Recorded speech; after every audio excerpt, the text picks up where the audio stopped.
Appreciate you guys tuning in. Thursday, November 14th, 7 a.m. You labeled a college football weekend a few weeks ago. I remember what you called that, separation Saturday, anxiety Saturday. I can't remember what you called it.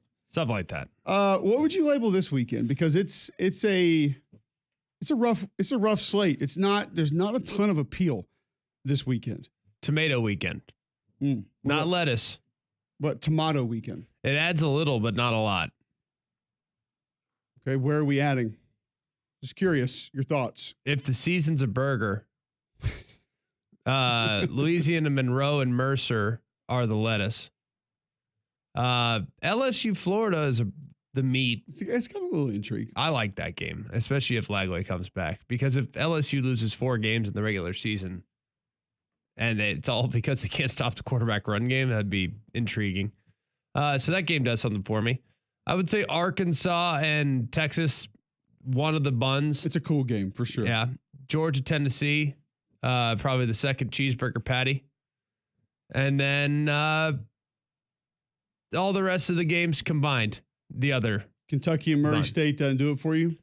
It's a lot of tomato on that amongst the lettuce. It's a lot of tomato. Lot of maters. This might be a what's the fake meat that we have now?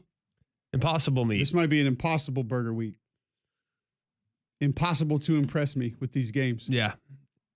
Impossible to call that meat. Penn State, Purdue doesn't do it for you. Notre Dame, Virginia, not in there. I actually think Virginia could give Notre Dame like a couple interesting fits, but that's probably about for one half football game. Nebraska, USC. What about Clemson, Pitt? You're the one that sold me on that one. I'm already in. Nebraska, USC. That's exactly what we thought it was. I could sell my parents on that one. My parents are like, yeah, I think I'll play golf on Saturday morning. Whoa. This Nebraska USC game. This is exactly what we thought it would be beginning of the year, right? Nebraska 5-4 and 4-5. Exactly what we thought. You have the only ranked matchup at the weekend outside of Georgia, Tennessee. I'm actually pumped about our game. The Missouri quarterback situation I think is interesting. You lose Connor Tollison at center. This is not the group, man. This is not the group. And it's not just because those D tackles are good. It's how they play them inside. They do a lot of creative things to try to free guys up. And a lot of that includes with how a lot of run schemes are today, picking the center. And sometimes just flat picking on the center. I would expect Clayton White to keep him covered up and try to make life difficult. And that's not great for Missouri right now. With Drew Pine and the passing game limited, if he's the one that goes, there's a lot of the passing game that has to be removed because of his height, which have you heard that before? Have you heard we have to eliminate routes and route combinations because of height?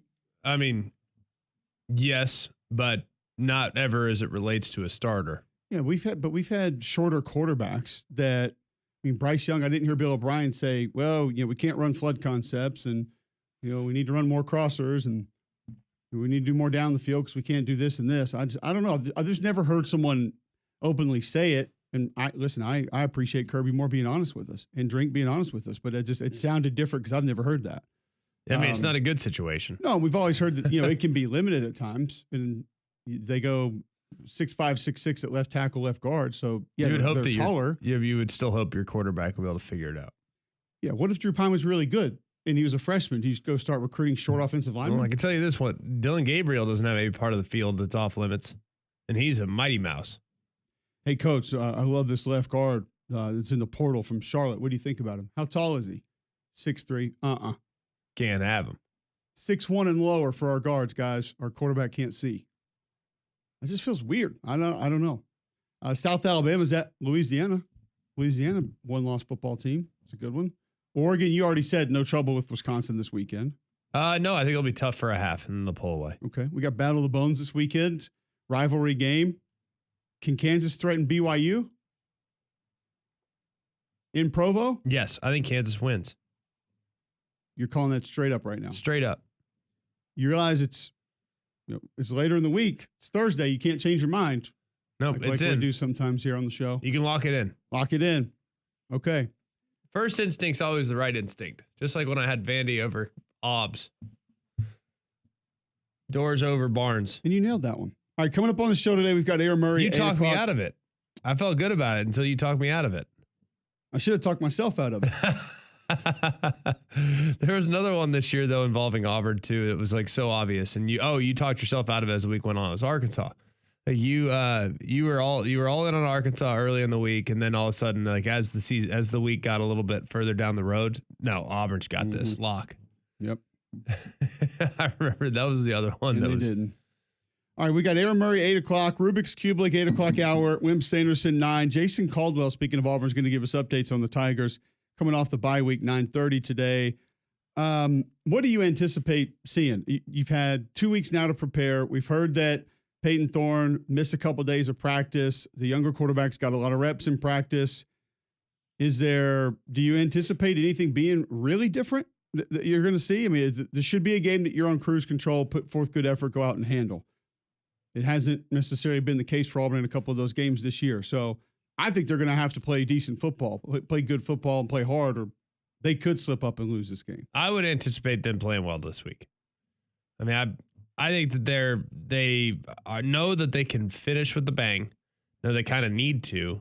And while I know that the postseason might be unlikely, doesn't mean you can't create some momentum for next year. So I think it's important for them to play well this weekend, to carry some momentum over into next week, which is a game I think they can win. A&M? Yeah. It's not a terrible matchup. I think they can match up there. Well, I mean, their D-line's going to be tough. Yeah, that's the place where they don't match up. Is the offensive line's not very good, and A&M's defensive line is nasty. And that's the part that you worry about. But staying with Louisiana Monroe but they can first, win that game. Yeah, because this will carry over into it. Auburn's defense plays well. I think they win the game. Auburn's defense gives up yards on the ground. I think this game is closer than we imagined in the fourth quarter. Auburn a 24-point favorite. Like as you stated, defense plays well in this game. They will need to play very well the following week. And depending on the quarterback situation, I think that's one, again, like you said, that could fit that Auburn defense. I think if you get a Connor Wigman that gets hot, I think that's trouble for Auburn's defense. I think Connor Wigman, if for whatever reason Connor Wigman goes out and plays well, then that would be a challenge. Because I do think there's more in the tank for the wide receivers at A&M. But if they end up going in the direction of if they end up going in the direction of a Marcel Reed-led offense, I don't think that's a terrible matchup for them. I think they can handle that one. I think the only way that A&M is kind of unstoppable in that game for Auburn is if it's Connor Wigman and he's got to get going. He's got, how many times has he been great this year? 2? One? Only one? Yeah, Missouri. And we've talked about quarterback mobility with this Auburn defense before, and they're kind of built to be able to manage that. And with what they have on the edges and being able to play off the ball, on the ball, I mean, that's what we said about the Vanderbilt game that should give them some real advantages with what they can do with Jalen McLeod, putting him on and moving him back. And all of a sudden, Diego Pavia goes for 26 yards rushing. You give up, what'd they give up, 84 yards rushing against Vanderbilt in the game? So with Kieron Crawford and what they're able to do, I feel better playing Marcel Reed than I do Connor Wigman, even though Wigman has been very inconsistent, hadn't looked great much. If he gets hot, then I think all of a sudden that's a problem. Yeah, you catch him on the wrong day, but that's kind of everybody for Wigman, right?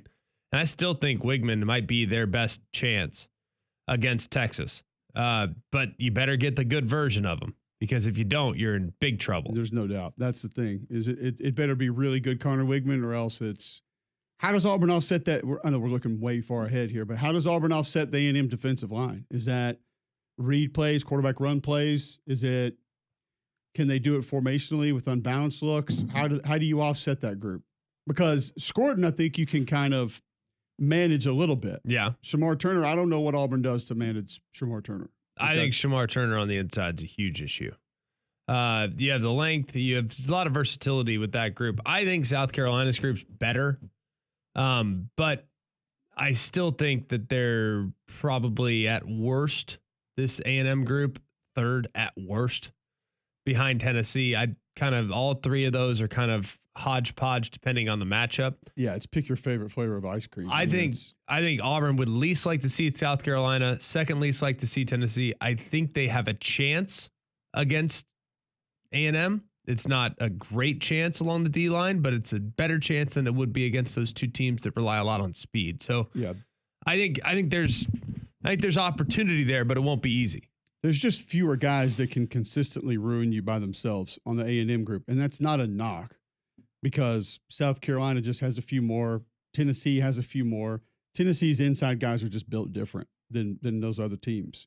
So yeah, it's flip a coin 3 ways to see which one you'd like to play against the most because they would all 3 be an absolute handful.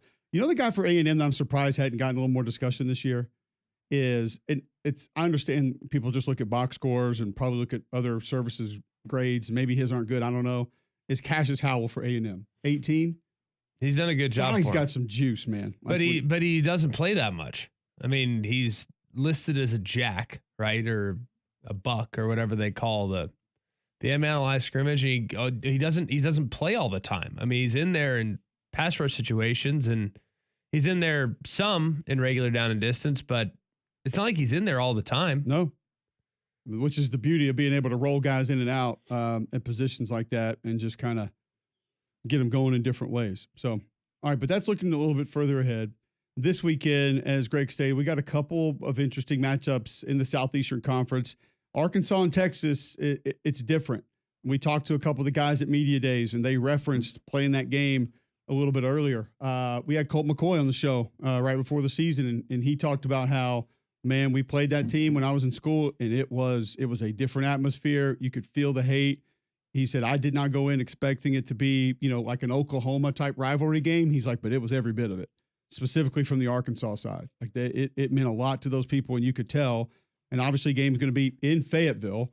It's going to be early. Number 3 Texas 8-1, Arkansas at 5-4, 11 a.m. on ABC.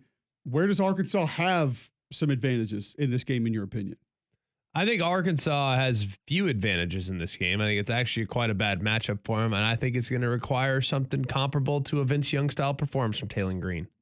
I don't think Arkansas can hold up in protection. I don't think Arkansas is going to be able to. I'm a little worried about Arkansas providing a pass rush, to be honest with you. I think their secondary is terrible. So if you can just win the game on the perimeter, which I anticipate Quinn Ewers doing, I mean, nobody gets more yak than Texas for the most part in college football, outside of maybe Oregon, maybe SMU, and I believe there's another one in there too. I just can't remember who. But Texas is going to get a lot of yards after catch. They're going to force those defensive backs to tackle, and I don't think they can. I think their defensive secondary is below anyone else in the SEC. I think they are that bad. So let's just say they have not given some absurd amount of explosive plays up this year. They've given up 52 explosive plays, but I also think about how that's like top 10 in the country. I also think about how many were missed by Tennessee. I also think about how many have been missed by other teams. And then the one team that hit them, that was Ole Miss. They hit them for 10 explosive plays in the game, which is a heavy number for one football game. All right. Do you think there's any chance that Arkansas pulls it off?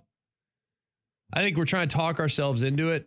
I think about how many teams have truly given Texas trouble this year? We know Georgia has, right? That was one that they had some real problems in. Well, they had the turnover. People are going to want to say Vanderbilt, but again, I think you had to be watching that game to really see that it wasn't near as problematic as some people believe. It wasn't what you think. So Florida didn't, Oklahoma, not really. So that goes back to this schedule and the people who I think are accurately kind of picking it apart compared to a lot of people that just leave it alone. It's at least worth the discussion. And Georgia was number 1. They were able to tackle. Number 2, they were able to take advantage of Texas's protection schemes. I think some of that was by confusion design. Some of that was just by athleticism. Here's the one thing with Texas. You better be able to run on defense. End of story. If you can't just flat out run at a lot of areas on your defense, you are not going to be able to keep up with that group. You're just not, because Sark's going to get the ball out wide, and he's going to have guys that are faster than guys on your defense, and it's going to be a problem. The good news is Xavier Sorey can flat out fly. I mean, he can get it. He can run, and he'll be able to keep up. I think you probably play a little bit lighter at linebacker And you have some advantages there with how, like Larry Worth, who's played some strong safety for them, I think probably sees more action in this game because he's a little bit faster. Played linebacker at Jacksonville State last year.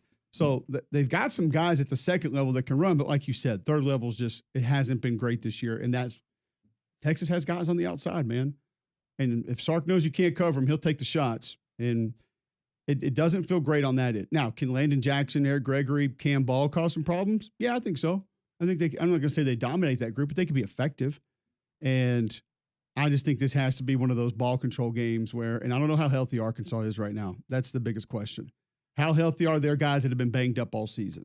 I don't know that. I don't know the answer to it. I wish I knew. All I know is Sorey can run. Like, I agree with you there 100%. I think the other linebackers are just okay. And I think the only guy they have up front that scares me to death is Landon, number 40. Other than that, I'm good. Number 5's a handful, but he's big. He's not athletic.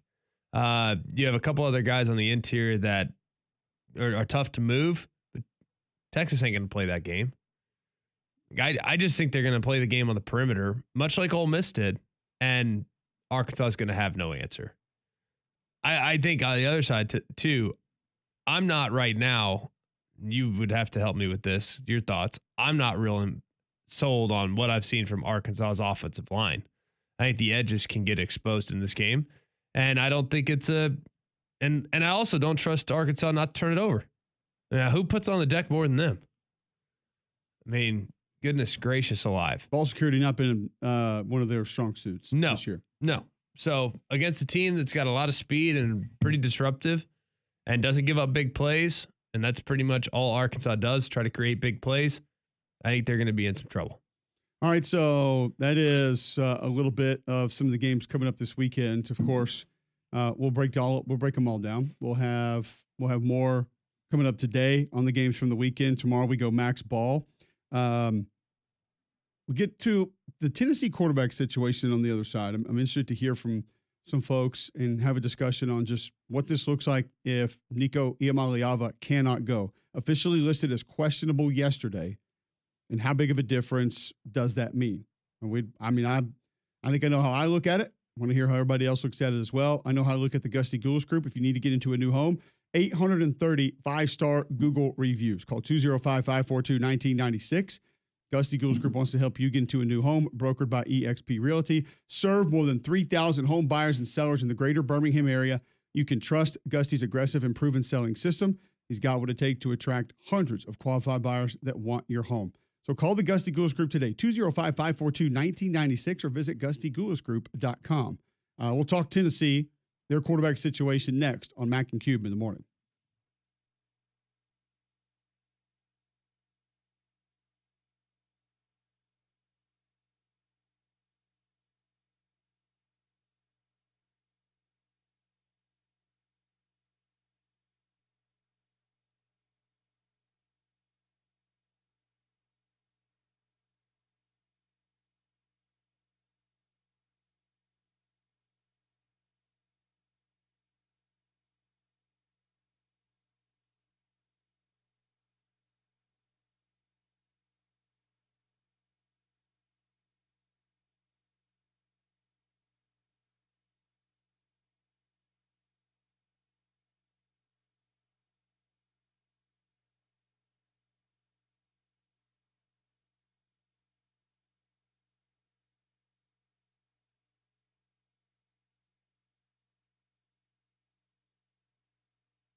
Welcome back in. McElroy and Cubelic in the morning. Appreciate you guys tuning in. 722, Thursday, November 14th, right here on Jocks 94.5. Talk Tennessee in just a second. That availability report out last night, Nico Imaliava listed as questionable for the Tennessee Volunteers. So we'll see kind of how that plays out moving forward. Reading from our buddy Austin Price yesterday, sounds like he did a little bit more at practice yesterday, and we'll have an opportunity to go. If you were to put $5 on it right now, you say play or no play? Play. Really? Yes. It's Georgia, man. I get it. Just head injuries are weird. They are. As we move on through football season, the weather in this state's going to be weird. Make sure your HVAC system is ready for the cold weather. For long-term reliability, a Train Home Comfort System is your answer. And to give you peace of mind right now, you can receive up to a 10-year warranty on parts and labor with select Train Comfort Systems. To learn more, visit train.com. Listen, I don't think it's a guarantee. I don't think it's for certain, but I do believe that he is improving day to day, and that tells us that there's a good chance he's going to be able to go. So I can tell you this. I mean, I've had concussions, like whatever it takes to get back out there for sure. But it's just sometimes they're all different. They are all different. It's also very different this day and age than your day and age, Totally. and definitely my day and age. I mean, I was asked on the sideline after I know how I was many concussed. fingers? No, I was asked what day it was, and I said September, and I was in the next series. Perfect. The more you need. Get him in there. Coach, I can do it. I can block for Lance. Who? Lance. John Moxon. I can block for him, Coach. Put me in, coach. Billy Scam my Bob. cat. Have you never seen Varsity Blues? Well, he lived it. I don't know if I live that, but yeah. It's gonna be true or false, Coach. Hey, Billy Bob, the coach is holding up some fingers. True or false? True. He's all right, Coach. That one was a little far fetched, but oh, way. and the program wasn't. Oh no, program actually pretty accurate. Yeah, okay. Come on. I don't think guys were going as far on the juice as Latimer was, but it's like Coach said, guys, it's not that hard. Put on 35, 40 pounds in the offseason if you hit the weight room really hard. Yep. Okay. Plus, NCAA has a testing program for that. Let's let them figure it out. Yep. Just saying. It's true. Which is why when they test you,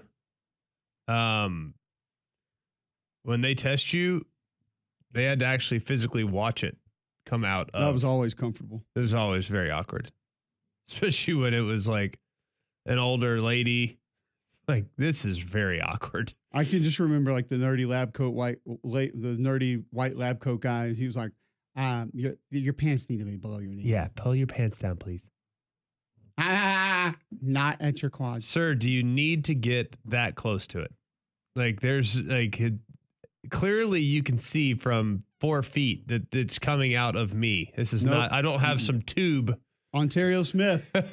You may have been Ontario Smith with the Wizinator. That was a real thing? It was a real thing. Oh, yeah. No way. Oh, No, that was a real device. That was always like a huge, No, like, that was a thing. You could purchase it. I don't know if you can anymore, but I didn't know that was I didn't know that was real. Also, looking back on that, why did he get stopped at the airport for having that? Is there a portion Loaded weapon. He's taking over the cockpit? Technically, with I guess that? it'd be trafficking with as much as he was transporting. I don't know, but it didn't feel because that's how he got caught, right? He got stopped by airport security for having a Wizinator. Yeah. This is all news to me. Maybe they were just fans of 2005. they were like Vikings fans that were sick of him, and they were just like, this guy. We got He him. fumbled twice last week. Got him. We got him.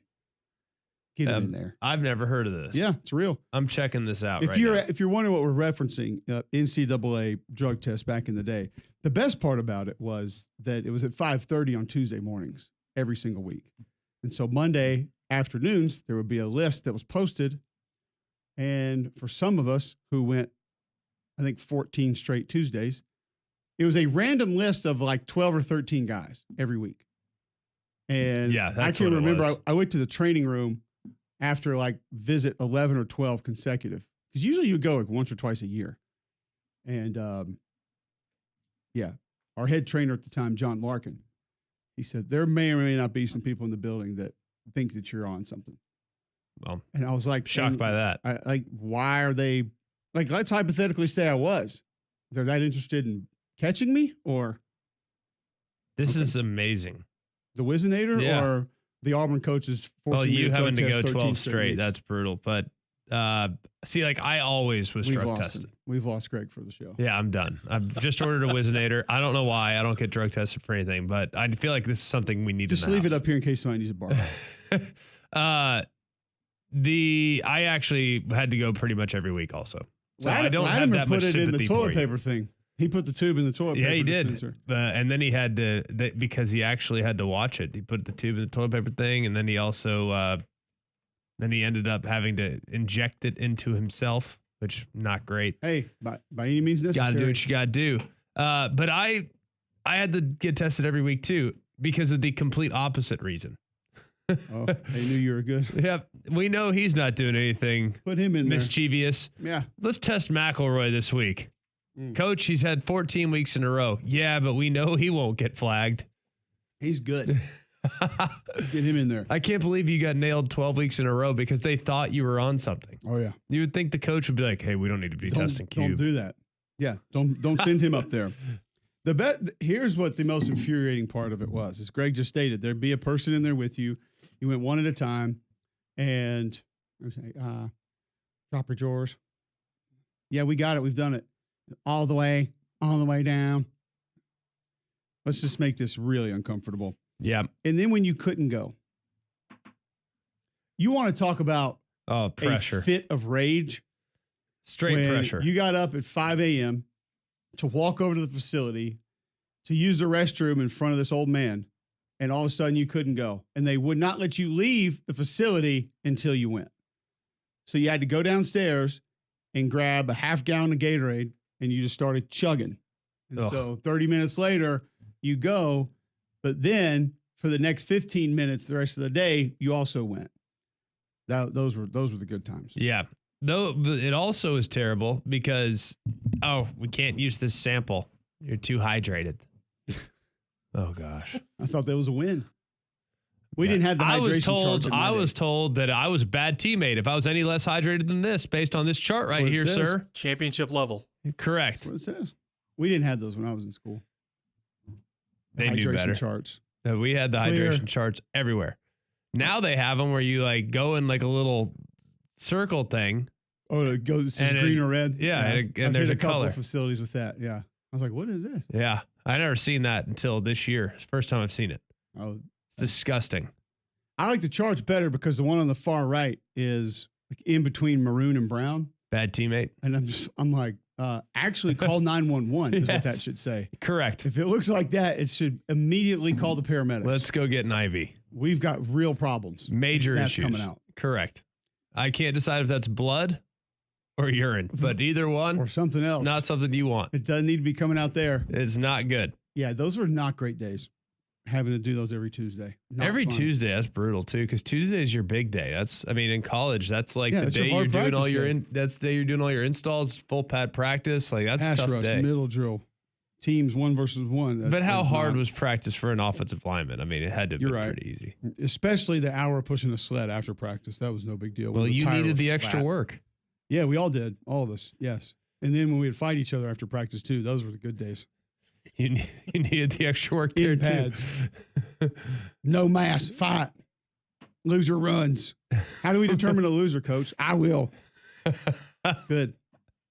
Sounds great. Oh gosh, it's like medieval times. I would have rather jousted than fight my teammate. We in full actually pads. had some cameramen when we went and did Navy Notre Dame in New York that went to medieval times. Medieval times was across the street from our hotel. Goes to show you what kind of hotel we were staying in. It was. They walked across the street, went to medieval times. They said they don't joust anymore. Said it was the most boring 2-hour show of their life. They don't joust anymore. What's left? I don't know. They did dances and like the stupid Yeah, Merlin comes out and probably does his magic. For a does the second. Merlin stuff, but then you also have like a jester that's doing funny stuff throughout the show. That's good. And the horses are dancing. They have That's like just a lot of a- horse dancing. It's Oh, just a okay. Renaissance fair. Yeah, basically. Sign me up for that. Gross. I had a company outing at the one in Orlando a while back. It wasn't as entertaining as I imagined. Not great. I took a date there in high school. I don't really remember. You had a medieval times close enough to your house to drive to and take a date I lived to? in Dallas, Texas. Yeah. Yeah, we have things there. We may have been doing that one Mm. every other week. It was kind of a fun night, to be honest with you. Like Was she chosen as the maiden or whatever it was? No, I don't Oh, okay. recall that. I feel like I would remember that, but it was a good time. Like we had a nice time. So I always kind of was like, oh, medieval times. It's something I, keep in my back pocket. Like if Heck I'm ever yeah. in town, I go check it out. Show it's fun. Not anymore. We did. They don't make them like they used to. We did the Dollywood version of it up in Gallenberg for spring break a few years ago. It was actually pretty good. Kids loved it. Really? I mean, I couldn't care about it, but the kids thought it was great. Dollywood medieval times? All I can It's think not about. medieval. It's more Old West, and it like tells the story Oh, okay. of our founding fathers or whatever. Like not founding fathers, but like Frontiersmen and whatnot? yes, Okay. basically. And so it's that time. Then they come in, and then it's like the Our next founding wave. fathers, Wyatt Earp Yeah. and Doc Holliday. So PG version of Yellowstone. Okay, all right. Basically, yeah. There was it wasn't Plymouth Rock in the Yeah. Mayflower, but it was yeah. Because it landed on us, if I remember. Exactly. Either way. Oh god. But the kids loved it. Yeah. Food, not great. Giant turkey leg was good. The rest, Always, you right. could have it. Yeah, you can get that at a fair. Well, it sounds like you were at a fair for your About medieval right. times. Yeah. So, yeah. Not either way. great. Not Right. great. What is great, though, is the pants store. Tell our listeners why. Well, Pants Store is great. If you want to go take a date to medieval times, I'm sure the Pants Store got you covered. They specialize, however, though, in game day wear. And then, of course, school stuff, back to school for the kiddos. They have all the best brands. You just go and check them out. You'll see what I'm talking about. Cutter and Buck, Legend, Horn Legend, Gentile, Antigua. Nobody does game day apparel quite like the Pants Store. If things are cooling off, you need some gear, go get yourself a quarter zip. Go get ready for basketball season too. I know basketball season right around the corner. Gonna need some gear for that as well. Pants Store has you covered. They also do shoes, boots, dresses, you name it, they got it. And the clear purses for the ladies if you want those as well. For your alterations and gift wrap available, zip on down to the Pants Store for all your game day needs. All right. So when we come back, college football playoff rankings, we got those Tuesday night. We saw what the bracket would look like. What would we think about those specific matchups if they were to be played? We'll discuss that next on Mac and Cube in the morning.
Welcome back in. McElroy and Cubelic in the morning.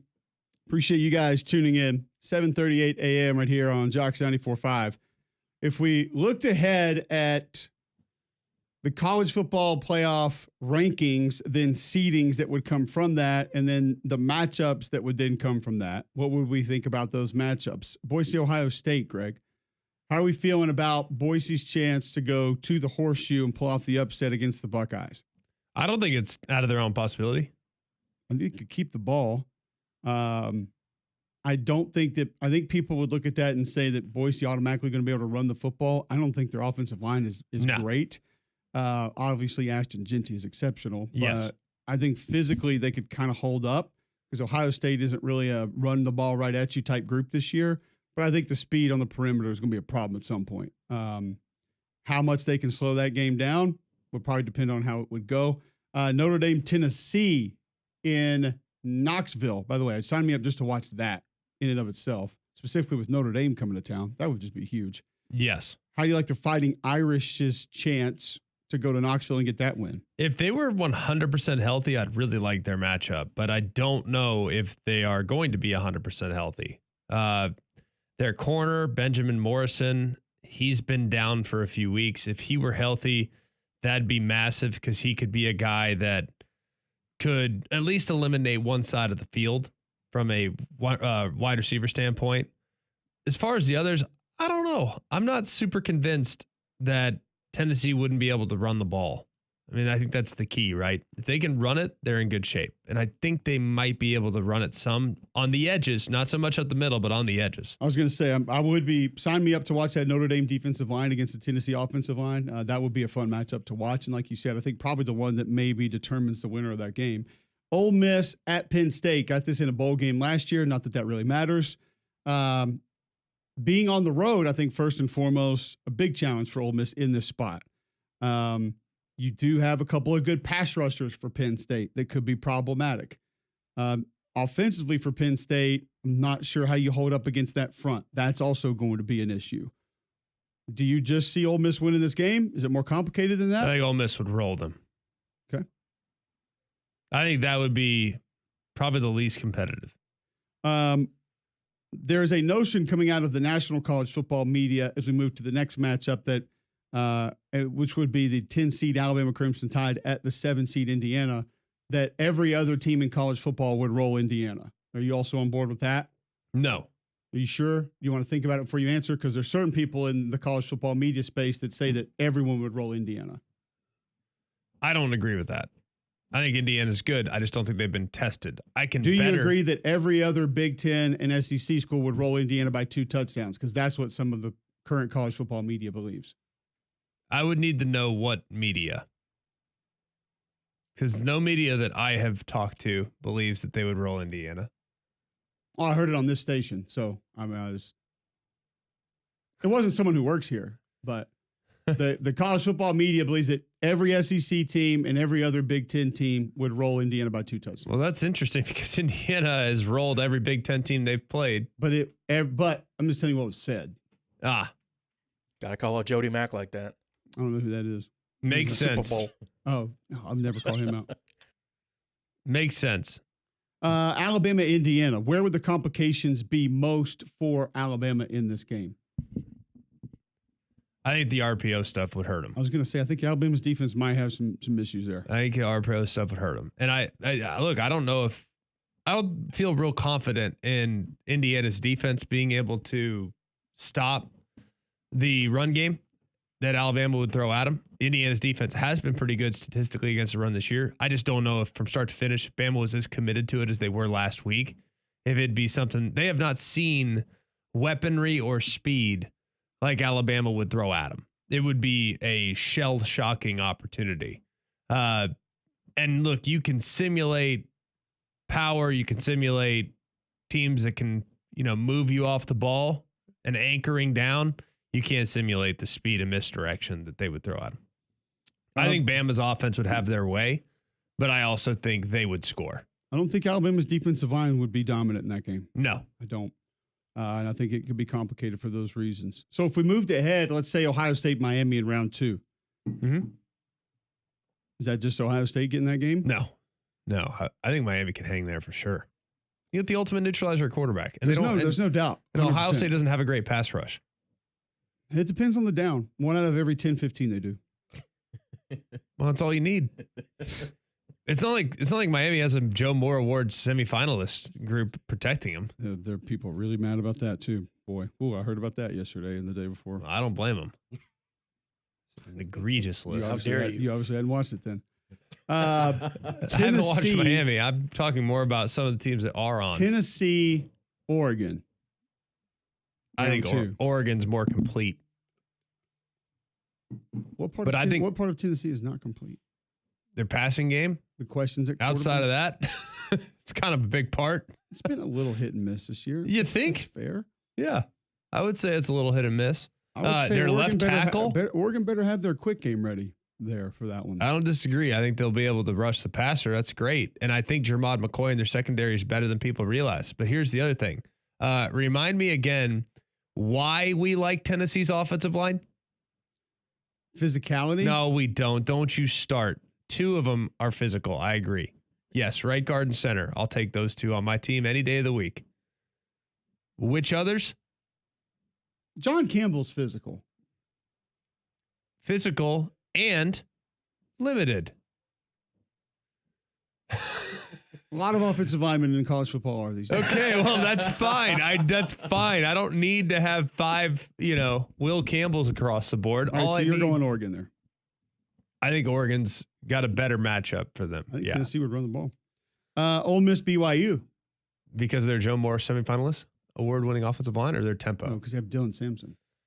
Who averages 1 yard before contact per carry? How many is the average after contact? I don't care about that. I care about the O-line and why they're on the Joe Moore Award. That's all I care about. I don't care about anything Indiana else. By 40 I don't even or 50. care about crowning a national champion anymore. All I care about is who wins the Joe Moore Award. Wizinator's done a number on now you. that the 12-team playoffs in, college football is a shell of itself. I don't even care about the sport anymore. All I care about is Joe Moore. That's the one thing we have left. Texas beat Indiana by 40 or 80? It'd be by a lot. Miami beat Indiana by 100 or 50?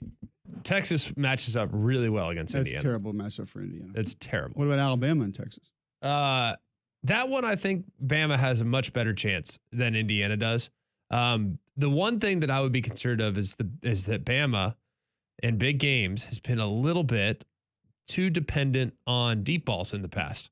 And Texas does not allow deep balls. Like, you have to be crazy patient and crazy efficient against them. Now, if Bama continues to rinse and repeat this matchup or this game plan offensively that we saw last week, I feel great. That would be difficult to execute that against that Texas front. You're not running it like that.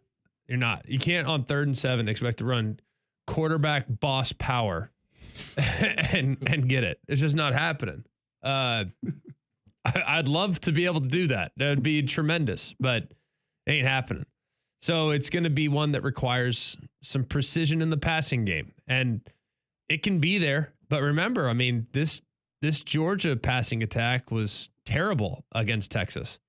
Now, Texas turned it over a ton, but I still think that Texas is a gettable team, a gettable outfit. But without Q Robinson, that's going to hurt. That one is not one that I would feel great about if I were Bama right now. So that's just kind of some of the matchups as to how they lay right now, how they would fall right now. Taking a look at those. A match up made in heaven, Greg, is you going into Bromberg's on any single day of the week. Every day of the week, Bromberg's there to help you. They got the best sales staff in the country. There's nobody that gives you a better experience when buying something that might be in your family for generations. That's why they're the only place I've shopped since we've moved back.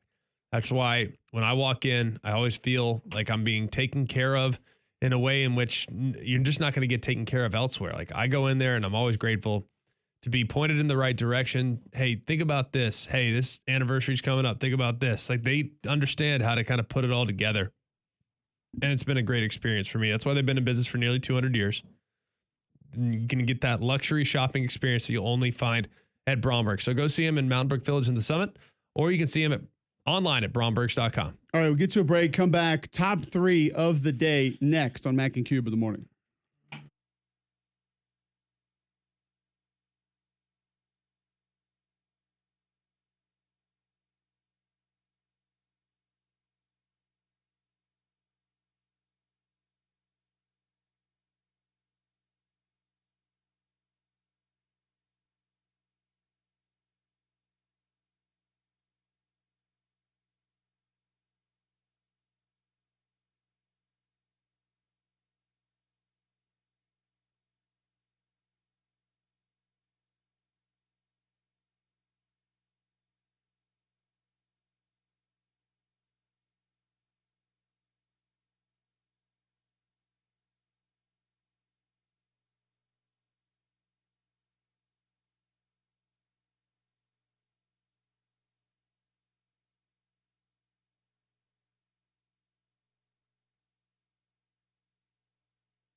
All right, welcome back in. McElroy and Cubelic in the morning.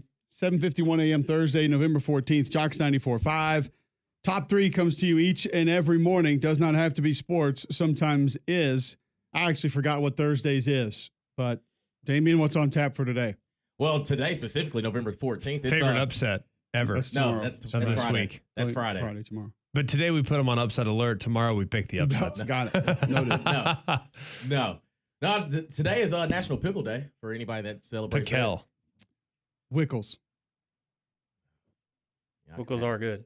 Not gonna have those. Wickles aren't even pickles hardly. What are they? They don't taste like pickles. That's the point. What That's are, the point. what are they then?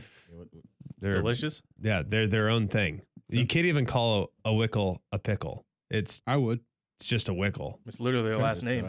Yes. Yeah, I thought it comes with it. Yes, but they don't taste like a pickle.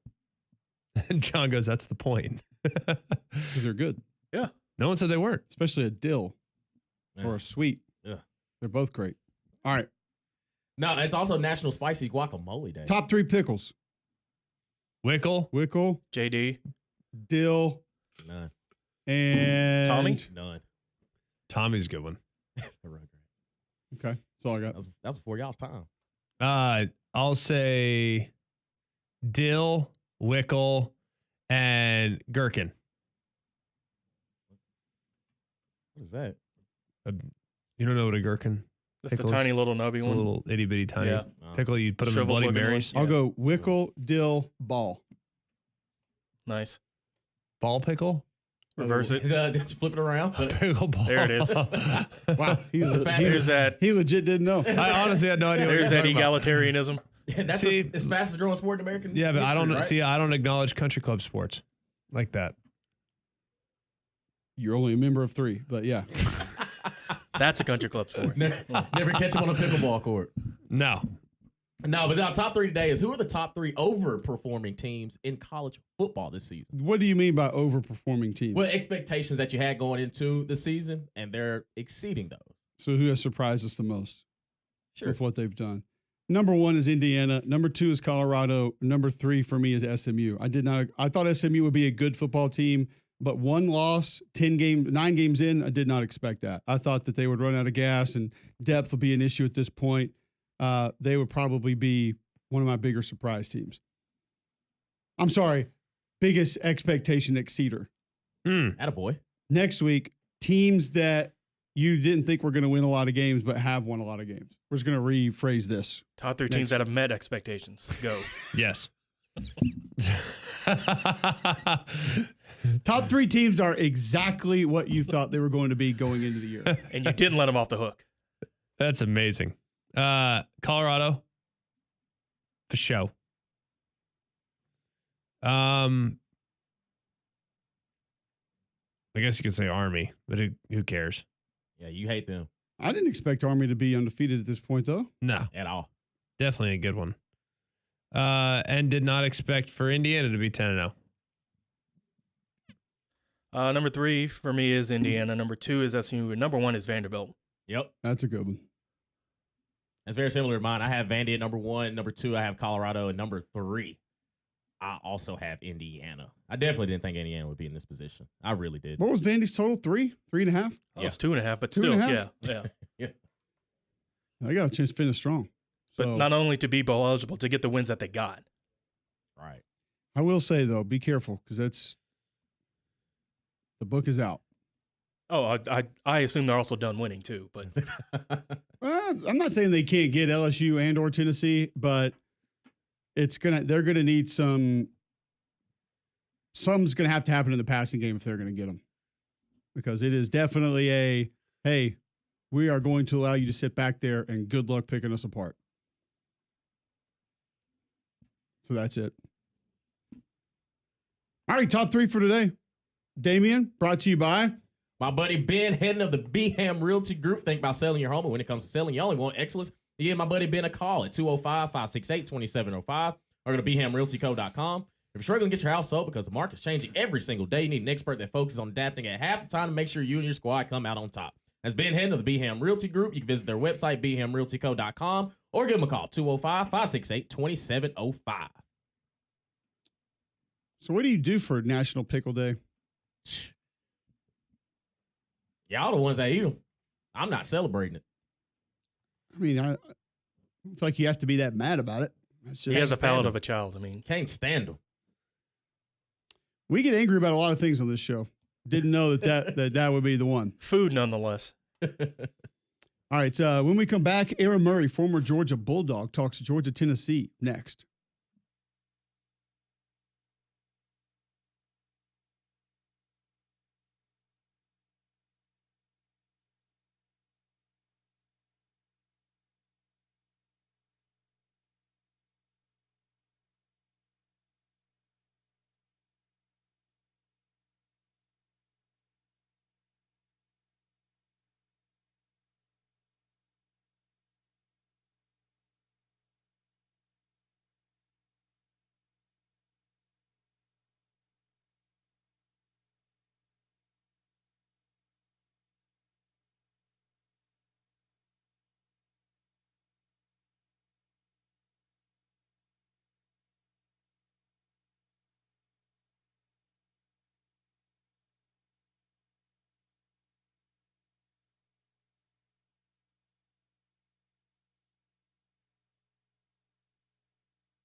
All right, welcome back in. McElroy and Cubelic in the morning, Thursday, November 14th. Going to move on to Aaron Murray here in just a moment. Talk some college football with him. Auburn takes down Kent State in basketball last night, 79-56. Close to being there in our final segment of the day today. Auburn 3-0, Kent State 2-1. A lot more success than the football team who lost last night 34-7 and they're 0-10 on the season. However, good news for the Kent State football team. Did you watch in this game, Greg? Yes, You don't I love actually ball? watched. I actually watched quite a bit of Did you this see game. what happened early? Reference what? Kent State went up 7-0. Oh, I wasn't paying that close attention. Why to is that important? First Anyone? lead of the year. First lead of the season for Kent State last night. How back are they? Baby steps. We call that a step. That's it. Baby steps for Kent State. They've lost 19 straight, by the way. Oh, That's boy. a baby step forward. Godzilla step back. 19 straight L's. Miami now in a 3-way tie with Bowling Green and Ohio for the MAC lead. They've won 5 straight. Northern Illinois 29-16 over Akron. They're 6-4 on the season, so they're bowl eligible. 40 carries, 296 yards on the ground for the Huskies. They outgained Akron 440 to 256. And Ohio takes out Eastern Michigan 35-10. They get to 7-3. Third straight win for Ohio.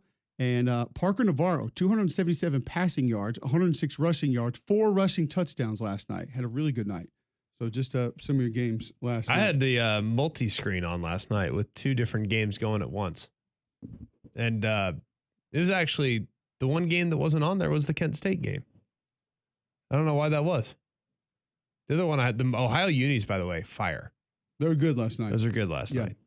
Also last night, just quickly, Alabama A&M basketball men, they get to 3-0. They knocked off Fisk, not Carleton, 103-70 last night. Out rebounded them 46-26, shot 11 of 30 from behind the 3-point line. London Riley, 5 of 8 from behind the 3-point line last night. So we'll move on to Aaron Murray in just a moment. But if you're moving out of your house, Greg, who should you call? Be Crocker Moving Services, a local company owned by an Iraq War veteran, Eric Crocker. Crocker believes in hiring movers you can trust to complete full background checks and run drug tests on every single employee. These are good guys. You can trust them in your home. Whether you need your whole home packed up and moved, your company headquarters moved across the country, or you just want them to come rearrange your living room, these guys got you covered. They also do deliveries for furniture that you personally need to get to your homes. Call or visit them online today for a free quote. The website's crockermovingservices.com. It's crockermovingservices.com. Support your veterans by choosing Crocker Moving Services for your next move. All right, Aaron Murray of ESPN, the SEC Network, joining us now on the Buyers Right Hotline. Before we get to Georgia, Tennessee, you had Vandy, South Carolina last week. I'm kind of beginning to feel like a little bit of the book is out on Vanderbilt, and that is do your best to keep Diego Pavia in the pocket, and he's just probably not going to be able to beat you that way. Did you see it in a similar fashion, not just this game, but kind of what has been leading up to that game? Yeah, I mean, listen, he wills his team to victory. He makes incredible plays. Go back to that Texas game. I think you were in the call for it. Some of those passes he made in the red zone. But yeah, there's nothing like really elite about him. Like the arm strength, the accuracy, the speed. He's just a ball player, man. And if you do find a way to kind of keep him contained, I mean, I like Eli, the tight end on the outside. They did a good job of keeping him under control, not really any explosive plays from him.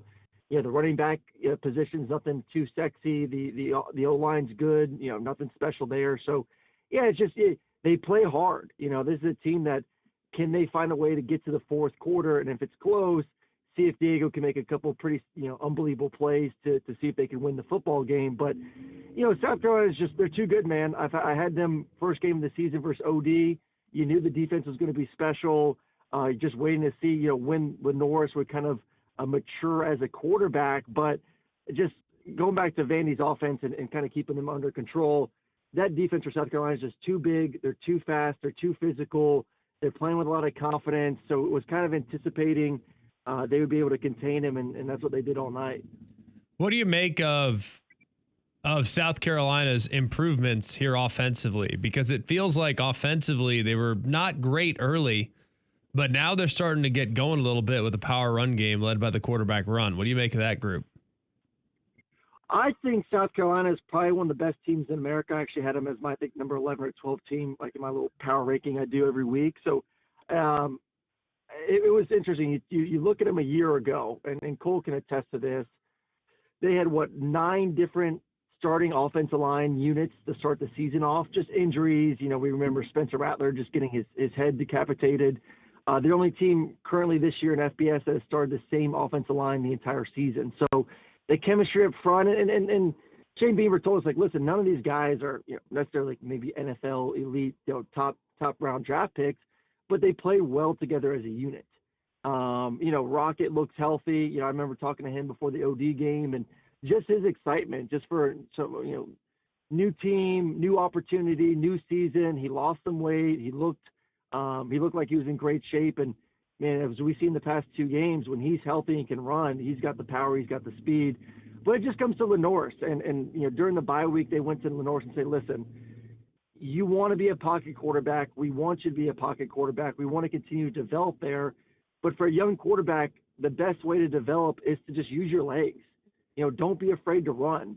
Don't be afraid for us as a staff to put you in a situation just to run the football. So I think they started to lean more on that part of his game.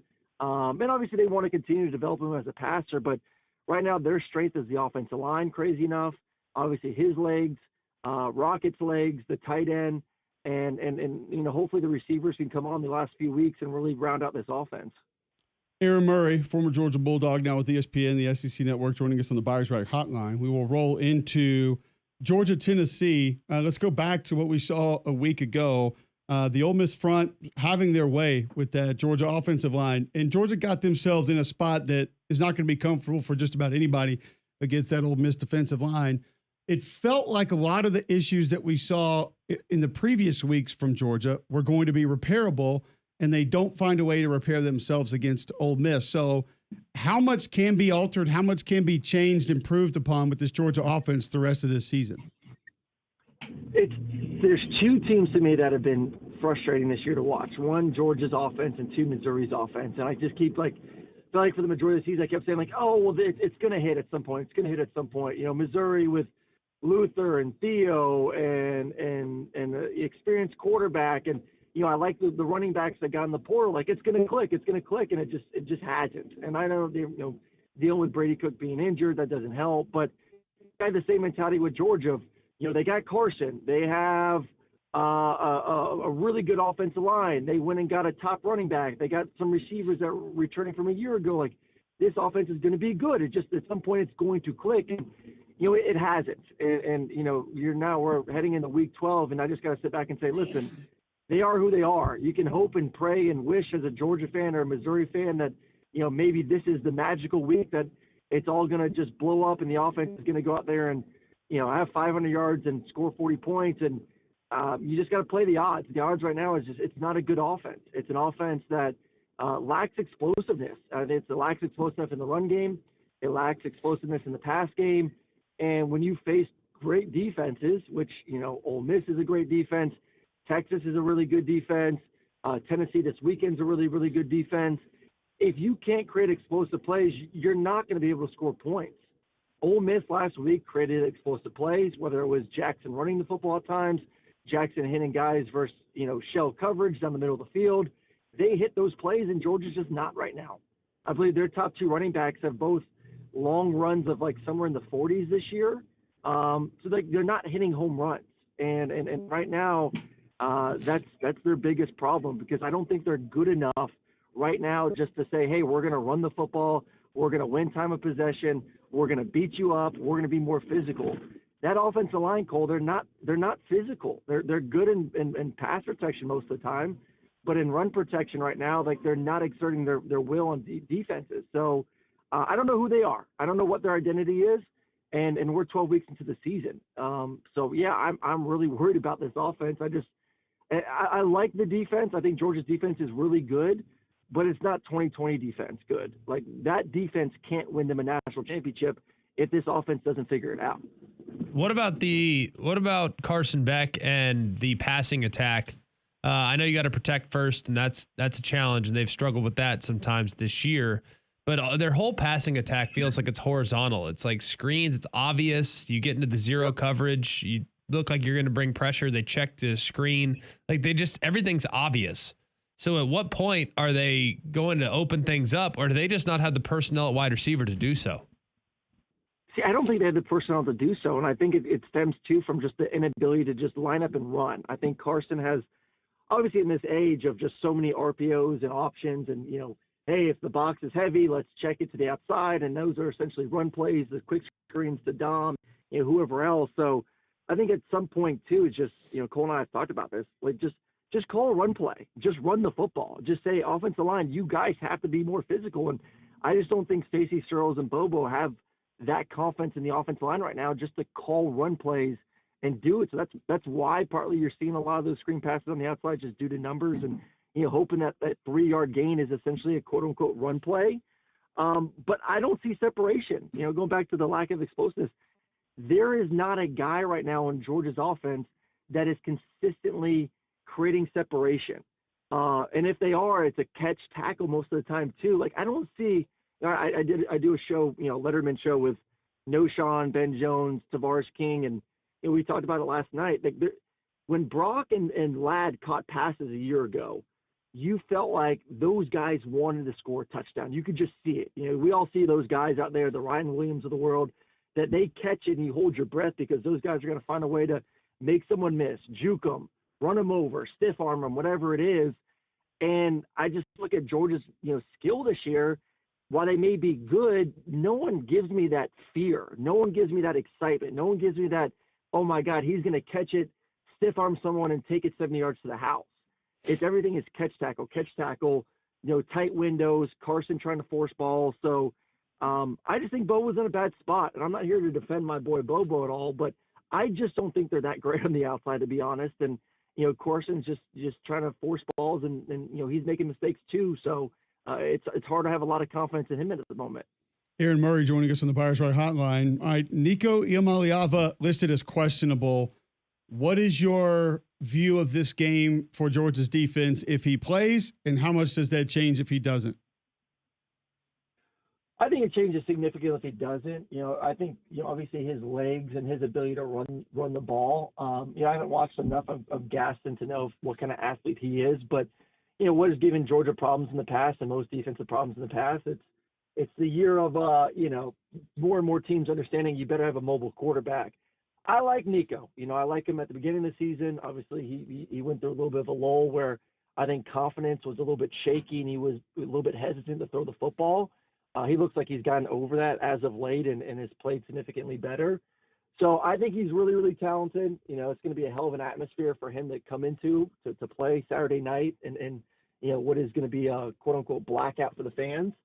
So he gives them a chance to win. There's no doubt about it. His ability to throw the football, he's played a whole year now. He should have the experience, the knowledge of when to throw it, when to run it.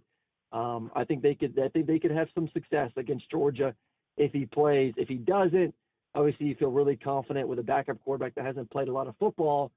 He's obviously been in the system a lot dating back to his times at UCF, but still that's a tall task going against that defense with limited reps this season to go out there and make plays. So to bring it all back in, as a Georgia fan, obviously a little bit more nervous if Nico's playing compared to if Gaston's the guy.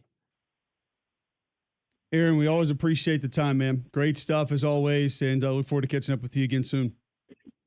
Appreciate it, fellas. Have a good one. Yes, sir. There you go. Aaron Murray, former Georgia quarterback, joining us on the Buyers Right Hotline for all your insurance, financial, and HR needs. It's Buyers Right Insurance.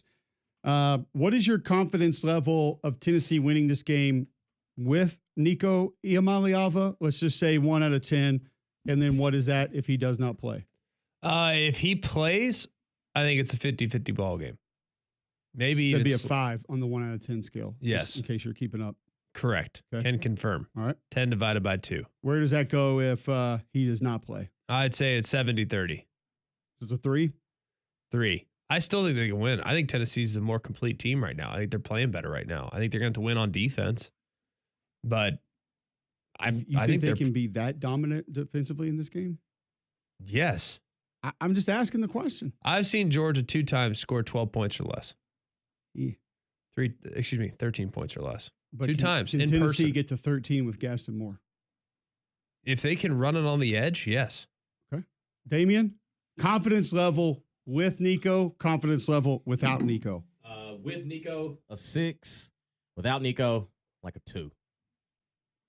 John? What's the scale again? It's 1 to 10. Okay. With Nico. That doesn't include percentages, by the way. Okay. All right. With Nico, it's about a 63%. That'd be a 6.3. 6.3, apologies. Without Nico, 3.6. Here's what I don't understand about yours, Greg. Why is it a 5 with him, and yet without him, it goes down, but you say that Tennessee can win the game on defense? Shouldn't it be higher with him if they can just win it over there? Because I don't think he'll turn it over. I think the big thing with Gaston is the turnover situation. That's what concerns me the most. Does it not scare you?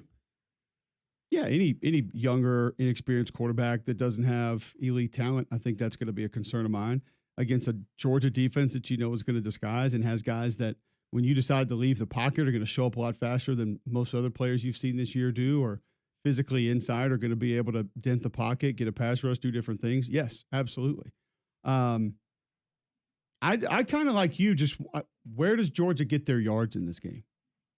I don't know. I honestly don't know where they get it because Nate Frazier's their best player. And they're in a real. And as Aaron Murray just said, they can't line up and give it to him 20 times and that just go automatically. Yeah, because you're going to get 2 fumbles. I mean, so the other side of it. That's a bit of a concern. I wonder if he's played his way into the doghouse again after putting it on the deck twice. Doghouse. DAWG. But I will be curious because ETN, I don't think ETN's anywhere near 100%. He had 4 carries last week prior to Frazier getting hurt. Rib injuries, as someone that lived one, they are brutal. And it just takes time. It's really painful and it stinks and it just is what it is. So, I would really anticipate more than anything else a heavy dose of the run game, and they're just gonna have to live with it. And hopefully Frazier doesn't put it on the deck for him. The other part of it is we know that the Georgia tackles have had some issues, and a lot of people will just say, "Oh, James Pierce." And listen, James Pierce is solid. I thought he had his best game of the year last week, but Joshua Josephs can also get to the quarterback off the edge. Like he can be a real problem out there. No more Norman Lott's the one that scares me. I can live with the edges. If I had a guy that could step up, promise I'm stepping up into a defensive tackle, knowing that my right guard has played like he has one leg the last 2 weeks. Well, then you can roll in Elijah Simmons. You can roll in Amari Thomas. You can roll in Bryson Eason. You can roll in Jackson Moy. Davin Hobbs has played good snaps for them this year. They have 6 defensive tackles that can play. I just really don't see the path for Georgia to move the ball offensively. I think their defense got to play out of their mind. Well, let me ask you this about Tennessee. What is the path against their defense? Is it you have to run right at them? Like run right at them. They like to do all the pretty stuff. Like if I'm them, I'm running at them over and over and over again. Downhill, downhill, downhill, downhill. Toss crack, downhill. Pin and pull stuff. Like I would hit Pierce as hard as I can. I'd motion guys in, smoke him, and pin and pull stuff. Capture the edge. Like I'd get them thinking. Like I think that's how you beat them. Who do you think has had? See, I'm just being honest with you here. We're just talking. It's just us. When you said that, my immediately thought was, then Tennessee should win a national championship. Why? Who can do that? Who can go pin and pull? Who can run right at Tennessee? Bama. Bama did and got away from it. Look at the first 8 plays of the second half that Bama called. Okay, would you like to hear the final numbers of that game? I don't care because you're taking into account stacks and stuff like that. If you look at the first 8 plays of that game, Bama threw it way too often in the first half. They made a legitimate commitment in the second half, and they ran it with success. I don't disagree with that, but you also have to look at both teams' adjustments to, for, away from, into. That's would be also a little part of it. I'm just not sure that listen, I'd love to see it. I'd love to see them take that LSU playing against Tennessee's defense. I mean, that would be a heavyweight title fight. I'd be all for it. They ran 34 times for 75 yards. I get it, but you got to take into account. I'm not saying they had a bunch of big hitters, but they were getting consistently. Who do you think statistically has had the best rushing day against this Tennessee defense? So far, Florida.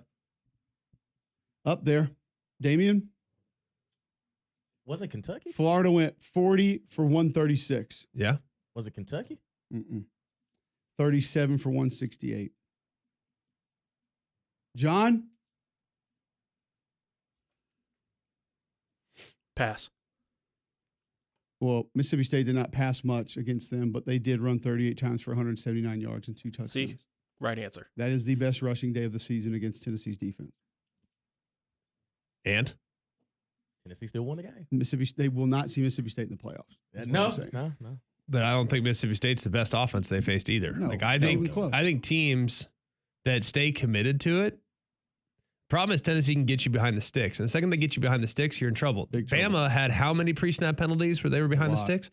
So they were not in a position to attack them on the ground on multiple different occasions. Like the Bama's passing attack lost that game. Not their rushing attack. It was their passing attack and their inability to stop making mistakes in the pre-snap. Tennessee had 3 sacks in the game. Milroe 14 for 11 rushing. Yes. So it would be interesting to see again specifically with some of the adjustments that those teams have made. We've made an adjustment in the Rubik's Cubelic. We're going to try to have it actually be good this week. Next on Mac and Cube in the morning.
All right, welcome back in. McElroy and Cubelic in the morning.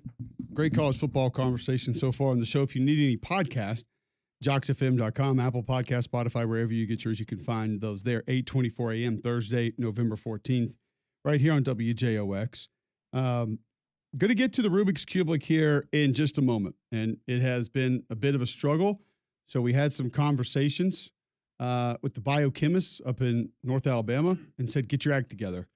Had to cut a couple people loose. Had to get some new guys on board, but I think we've got it figured out now. So you will see. Are we sure? You will see a rejuvenated Rubik's Cubelic today. Only 3 games. We said, you know what? We'll lighten the workload, and maybe that'll help you guys. That's what maybe it we're was. working you too hard. Too much. It's just it's become such a tough task that we'll lighten it a little bit and try That's to make it better. definitely the problem. Well, if you have a problem with energy or you're getting poor sleep or feeling on edge, could be the effects of low testosterone, and Game Day Men's Health would like to help you with that. Go to GameDayMen'sHealth.com right now. You can set up a free consultation, get a free testosterone test, free PSA test for no charge. That no charge consult includes those tests, and you're going to find out where your baseline health is and see how they can help you. A lot of ways that they can do it. Mention Cube, and you save 10% on any service that they offer. Go to GameDayMen'sHealth.com right now. Schedule your free consultation. Great atmosphere, locker room environment, good people, not going to try to press you in anything that you don't want. They have minimal upfront cost for the programs that they offer. That is important for you to keep in mind as well. And you can book your free consult at GameDayMen'sHealth.com. Weight loss programs also available at GameDayMen'sHealth.com. GameDayMen'sHealth.com. Tell them you heard about them right here on McElroy and Cubelic in the morning. All right, let's run it. The Rubik's Cubelic is back this week. I said 3 games. 3. The game Lighten that the load. I will be on. You said what? One of 3 ranked games this weekend? Is that right? 3? 1 of 2. 2 ranked games this weekend. Yes. Missouri at South Carolina. The Battle of the Columbias. John, plug it in. Major input.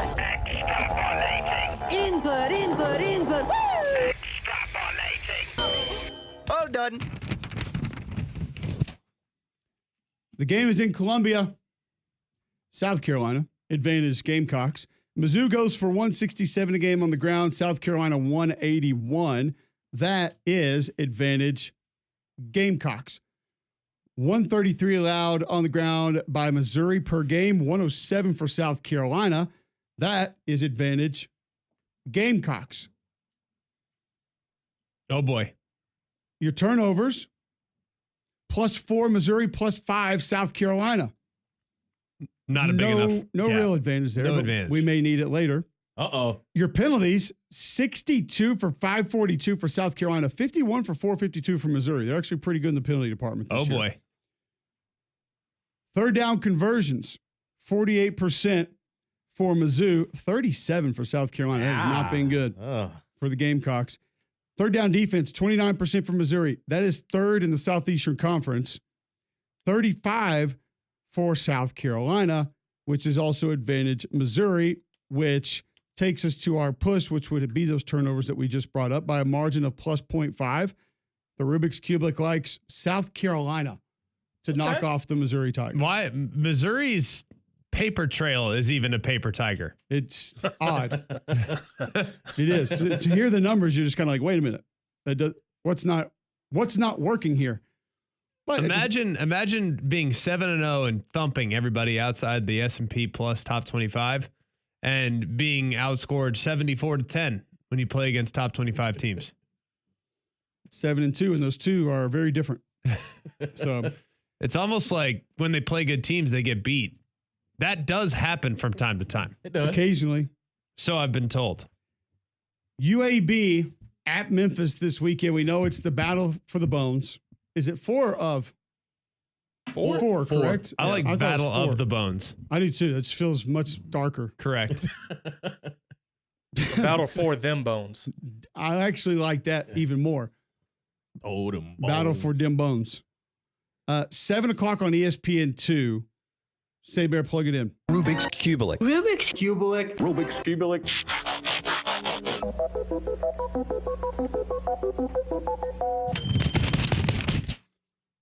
It is being played at the Bowl of Liberty. Advantage Memphis. 162 a game on the ground for the Memphis Tigers. 136 for UAB. Advantage Memphis. UAB gives up 230 rushing yards per game. It's Not pleasant. it's not the best. It's not. It's 130th in college football. Ouch. Memphis allows 116 per game on the ground. That's advantage Memphis. Memphis is +9 in the turnovers. That's good. It's pretty good. Very good. Very good. Yeah, I mean, I feel like not a lot of teams that are better than that would come in as tied for 15th. UAB's -10. Sounds like a double up. Maybe more. They would be 128th in college football. Not Advantage Memphis. Not the bottom, Not though. that I had to tell anybody. Not the bottom. But still triple digit. It is not the bottom, but they're there. Triple ditch. 56 flags for 496 yards on the season for Memphis. I feel like we sort of understand where things are headed now. 76 for 671 for UAB. That is 13th in the American, 126th in college football. 74.6 yards per game. Advantage Memphis. UAB 37% on third down. Okay. Memphis 43. Advantage Memphis. Boy. UAB allows opponents to convert 42% on third down. Memphis 35%. Oh boy. I don't know if we've done this. If we have, it's been a while. Let me double check it. By a margin of +7, the Rubik's Cubelic says Memphis will win. Ooh. That's only a touchdown. That's not bad. That's it. Yeah. Have we ever seen a +7? It's been a minute. I don't think I I have. don't think. Yeah, that's Like I big. said, it's been a minute. There have been a limited number of a few, but yeah. Finally, Tennessee is at Georgia. The game of the weekend. John, plug it in. Major input. Input. Woo! All done. Do you anticipate this being a heavy lean one way or the other? Yeah. The Rubiks. Heavy lean where? Yeah. No, No, because sometimes we think the game's going to go a certain way, Right, and then right. I mean, I really want it to be leaning in the direction of the Auburn Tigers. But I mean, I really hope it does. all right, game being played in Georgia.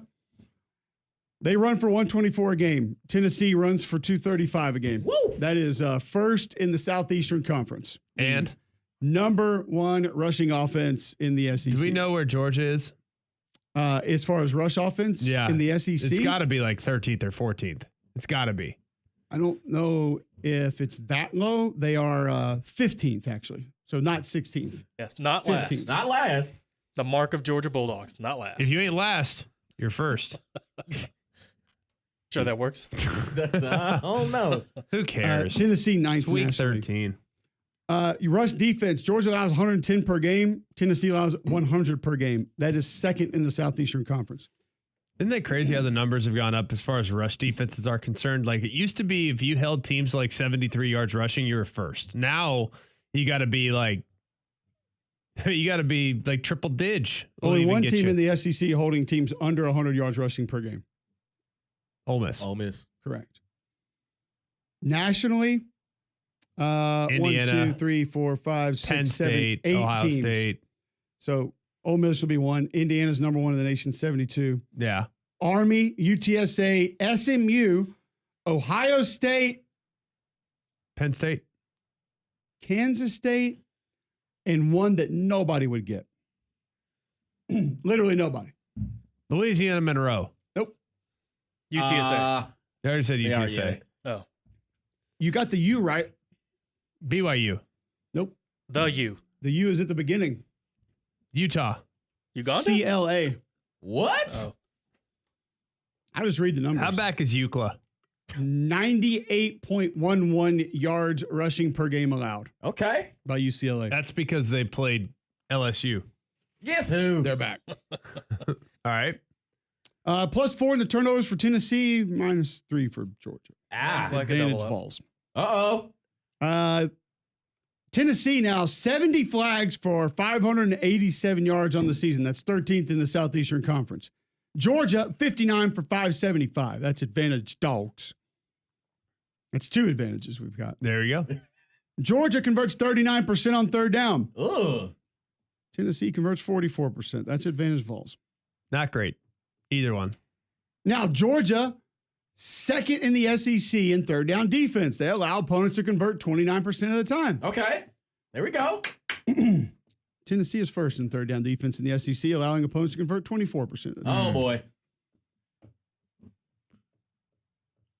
By a margin of +2.5, the Rubik's Cubelic selects Tennessee to beat Georgia. 2.5. 2.5. What was the 0.5? It's a decimal and then a 5 after it. Gotcha. Half. It's not surprising. It's really not. Is it going to happen? Yes, Tennessee's going to win the game. Man, he is on with don't- his picks today. I don't care. Usually anymore. doesn't give those out Is that until a lock? Monday. Are you locking that one in? No, not yet. Okay. One more film session tonight to maybe change his mind. Maybe wait sure Liam Nico plays. Yeah, it could. Well, that's Just in case. That would be nice. That would be nice. That would help. Dr. Quagmire did tell me that they have a special algorithm for if Nico does not play. Oh, really? Georgia +4. Is it all right? Aha. Okay. That's the only. I mean, it's right here on the thing. That makes perfect That's what he sense to said. me. Appreciate That's you, what he Doc. said. Listen, I don't have. Sorry. Yeah, that's just what they said. I can't help you with that. All right, when we come back, How do we feel? Did you agree with it?